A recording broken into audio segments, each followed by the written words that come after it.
Welcome to another episode of the School Without Walls. I'm Dr. Antony Hobbs, host and founder of this educational program.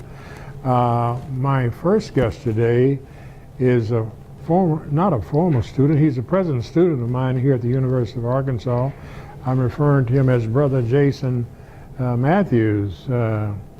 Today we are going to discuss a very, very important subject, long overdue, that is reparation for the African American. So what we're going to do today, Jason, is I'm going to have you to give what information you have. We're going to deal with why reparation, perhaps questions like why, when, and by whom. So what do you have to show us as far as why reparation is due for the African American and contrary to all Americans? Well, the Jewish people were repaid for what was done to them. The Chinese was repaid to what was done to them, and so on and so forth. The Native Americans especially. Even up until this point, the Native Americans have received money. And still receiving it, right? Correct. They received land, and they received several monuments and several different things, monumentalizing what they have been through. We deserve reparations as a whole, simply because what happened, it took place on our own soil, and when it took place, it was legal. So the U.S. government should be completely held responsible for that, because there was legal action saying that could be done to us, and we had no way of defending ourselves. Many institutions in America were founded on the backs of slaves. You said many? Many Institutions, right. Yes, sir, several. And institutions, and you said institutions. Correct, including right. colleges, more notably Ivy League colleges along the East Coast. Right. Harvard, for example. That university, the Mr. Isaac Royal, he owns a sugar company. He developed sugar and owned slaves. He endowed thousands and hundreds of thousands of dollars into the Harvard Law School program, and his children went to that school. So that's just one example that we are. New York Life Insurance Company, the largest life insurance company in the United States.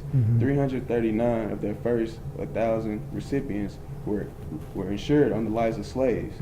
So that's almost 400 people, black or African Americans, that were insured. Let me stop you there and ask the question.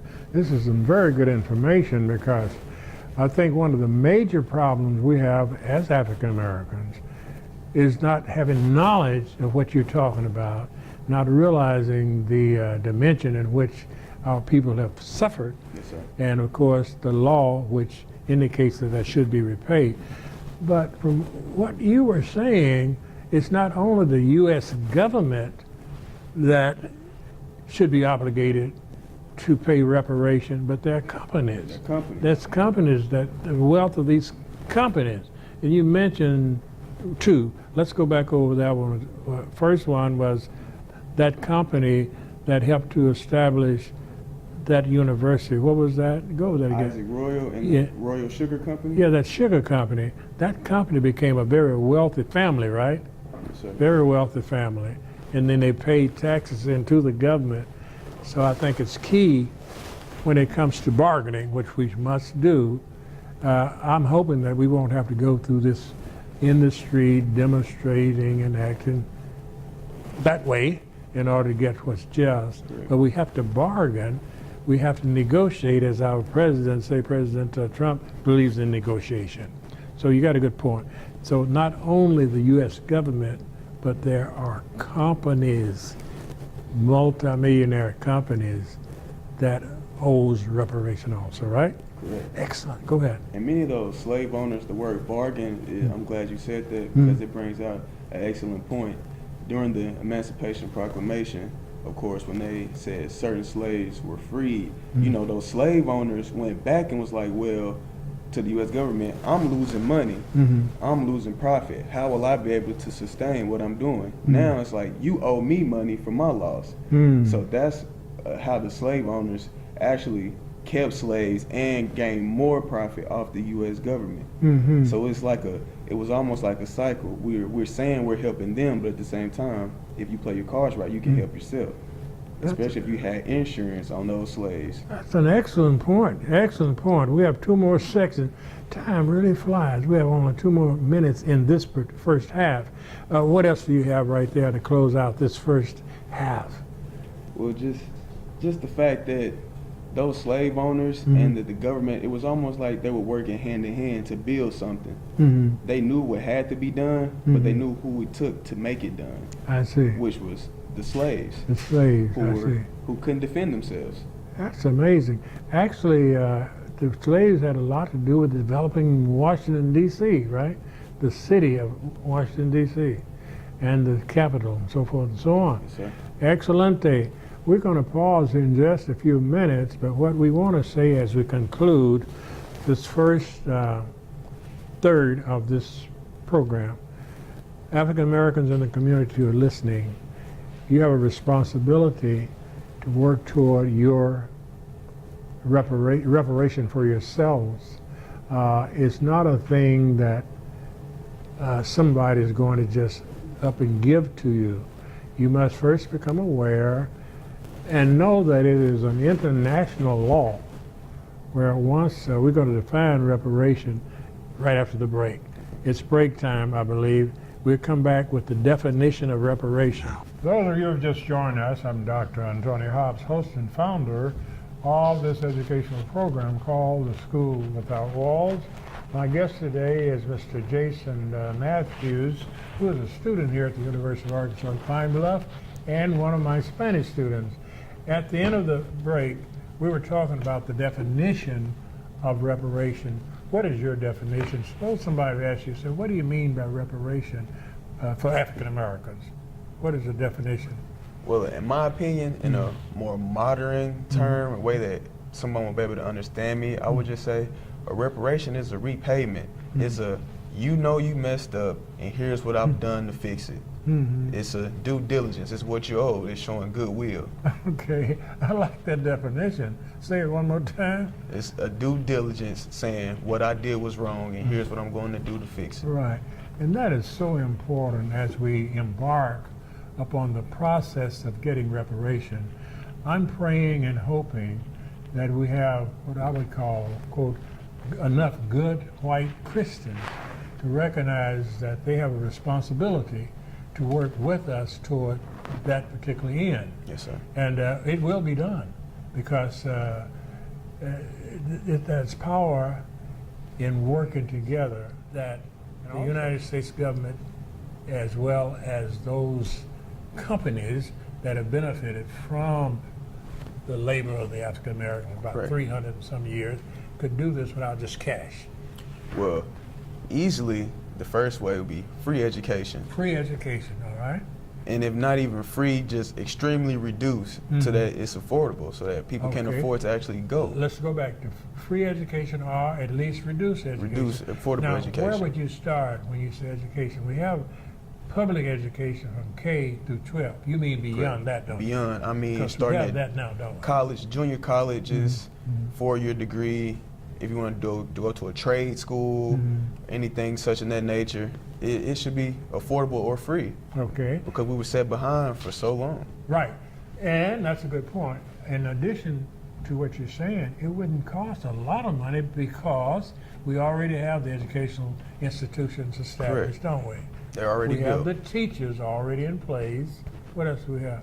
And yeah, we have the builders, we have the teachers. So it wouldn't be a lot of money spent, but it'd be a great benefit. How would it benefit so many African Americans by having free education as far as the ability would carry them? How would it benefit them? Because there's so many things that you don't learn unless you're in a learning environment. Okay. And once you enter a learning environment around people that have had success and who knows what it takes to get success, you learn from them and you start to pick up on their habits, in which it follows you everywhere you go, not just in the classroom. So you will know what to do when you go to AutoZone to get a new battery, or Right. when you're at Walmart exchanging conversation with a cashier. That starts in the school and at home, first and foremost. Excellent. What else can we do as far as the reparation without going into a lot of cash money? We talked about education. Anything else? Of course, you can healthcare. Healthcare. So we're going to stop on that, and when we come back, we're going to talk about what we can bargain with as far as reparations without breaking the bank. Be back in a few minutes. University of Arkansas at Pine Bluff. Become a part of the pride. Those of you who just joined us, I'm Dr. Antony Hobbs, host and founder of this educational program called The School Without Walls. My guest today is Mr. Jason Matthews, a student here at the University of Arkansas at Pine Bluff and a Spanish student of mine. I said earlier on the other side of the break that we would talk about the second thing that we could do without a lot of money, but I want you made some notes. I'll make sure you say everything that you want to say, and then we will conclude with that. Okay. Well, first and foremost, I have like a brief timeline. As we know, Jim Crow segregation laws came into play around 1965. That's legally, right? Correct. Legal ended, okay. Legally ended, correct. In June 1971, President Nixon declared the war on drugs, which ultimately targeted African Americans. Okay. Now, with that being said, if you go back to our rights, in the 13th Amendment, neither slavery nor involuntary servitude, except as punishment for crime, whereof the party shall have been duly convicted, shall exist within the United States or any place subject to our jurisdiction. So what that's basically saying is slavery is still legal in the form of punishment. Let's go to the third one, is health. Correct. How could that benefit? How could the government pay reparation through health without costing a lot of money? Well, healthcare is not expensive. They just make it expensive because it's supply and demand. Everyone needs it. So you have to put a way on there so that you can make some profit. You have to put a price on it. Right. There are many opportunities to open several other practices. You don't just have to have one main doctor's office that you have to go to. You can open private offices and private practices that charge lower discounted rates. I think you need to go into law. You really handle yourself well. And that way, comprehensive health. Yes, right? sir. Right here in Jefferson County, right? Is a good example. Okay, right? You have the last few minutes. I'm just thankful for the opportunity. You're a great teacher, great professor. I've learned a lot from you, and it's great to see that you care about us so that we can reciprocate that energy and put it back off into the rest of the university. Okay, I think we could stop on that. Keep the faith.